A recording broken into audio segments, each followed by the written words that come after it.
बिस्मिल्लाहिर्रहमानिर्रहीम।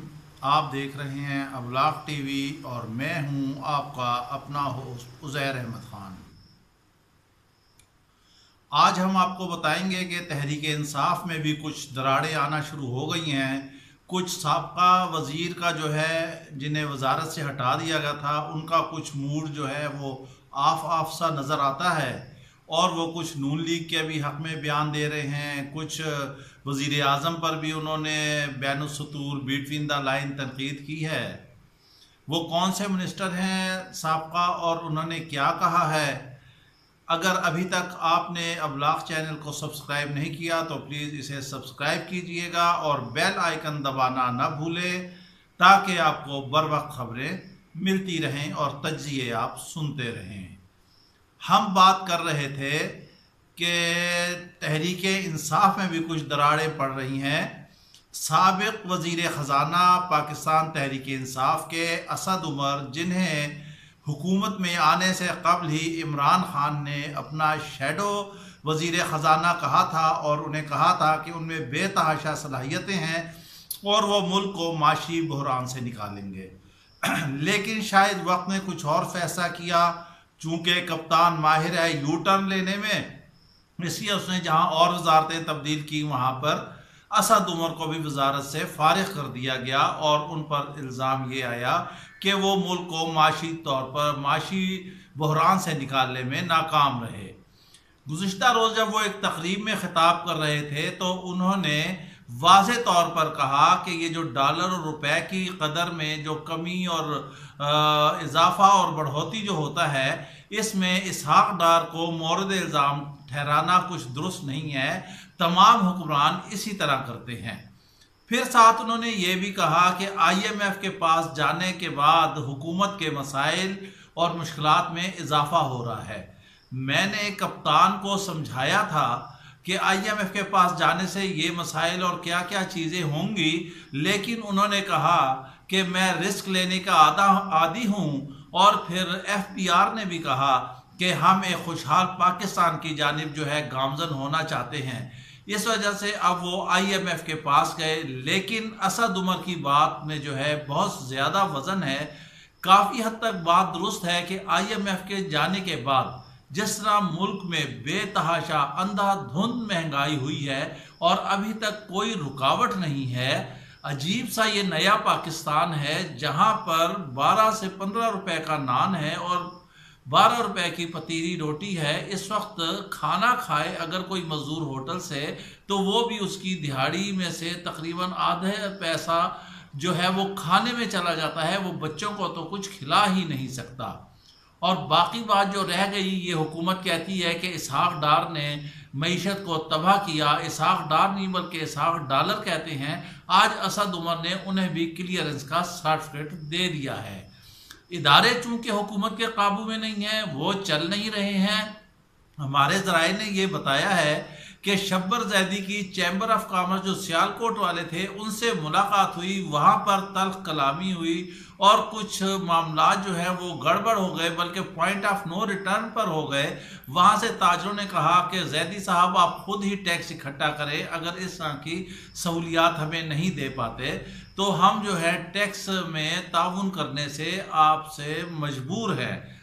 इस तरह से अब इदारे भी हुकूमत के कंट्रोल से बाहर निकलते जा रहे हैं। ऑलरेडी वो पहले बाहर थे। अब ये भी आप देखें कि कल परसों जो इरफान सद्दीकी को गिरफ्तार किया, आज वज़ीर आज़म ने नोटिस लिया। हमने गुज़िश्ता वीडियो में ये कहा था कि वज़ीर आज़म को नोटिस लेना चाहिए क्योंकि वो हथकड़ी इरफान सद्दीकी के नहीं, वो हथकड़ी कलम पर थी, ज़ुबान पर थी, सहाफ़त पर थी, सहाफ़त की आज़ादी पर थी। गो के बहरहाल इमरान खान ने जो है नोटिस लिया इस वजह से कि वो 78 ईयर्स ओल्ड थे और आज इतवार के दिन उन्हें ज़मानत पर रिहा कर दिया गया। जब वो ज़मानत से बाहर आए तो उनका जो मुचलके थे वो उनके किराएदार ने ही 20,000 रुपये देकर भरे। वो आए तो उन्होंने जब मीडिया से बात की, उन्होंने कहा कि रात के पहर में मैं कुछ लिख रहा था, बेल हुई, जब मैं बाहर आया तो मैंने देखा कि सारे मकान को पुलिस एहलकारों ने मेरी रिहाइश गाह को घेरा हुआ है और वो मुझे घसीटते हुए गाड़ी में ले गए और मेरे साथ ऐसे सलूक किया जैसे मैं कोई दहशतगर्द हूँ। जेल में भी जाके मुझे एक छोटे से सेल में रखा गया। क्या मैं दहशतगर्द था? क्या था? वो कलमकार था। पहले जैसे हम कह चुके हैं गुज़िश्ता वीडियो में, ये एक अलहदा बहस है कि वो नून लीग के लिए लिखते थे या नवाज शरीफ से उनका वास्ता था, मगर फिर भी हुकूमत को ये देखना चाहिए। स्पीकर ने भी आईजी को रिपोर्ट के हमरा तलब कर लिया है। बाद में गोंगलुओं से मट्टी झाड़ने से क्या हासिल होता है? अगर हुकूमत यही सूझबूझ करके पहले ये कदम उठा ले तो फिर ऐसा ना हो जैसा कि अब चेयरमैन सेनेट का मसला अड़ा हुआ है। फजल रहमान ने जो है अल्टीमेटम दे दिया है, अगस्त तक का हुकूमत को टाइम दे दिया है कि अगर उन्होंने कहा कि वो नहीं हुकूमत इस्तीफ़ा देती तो सब के रास्ते इस्लामाबाद की तरफ होंगे।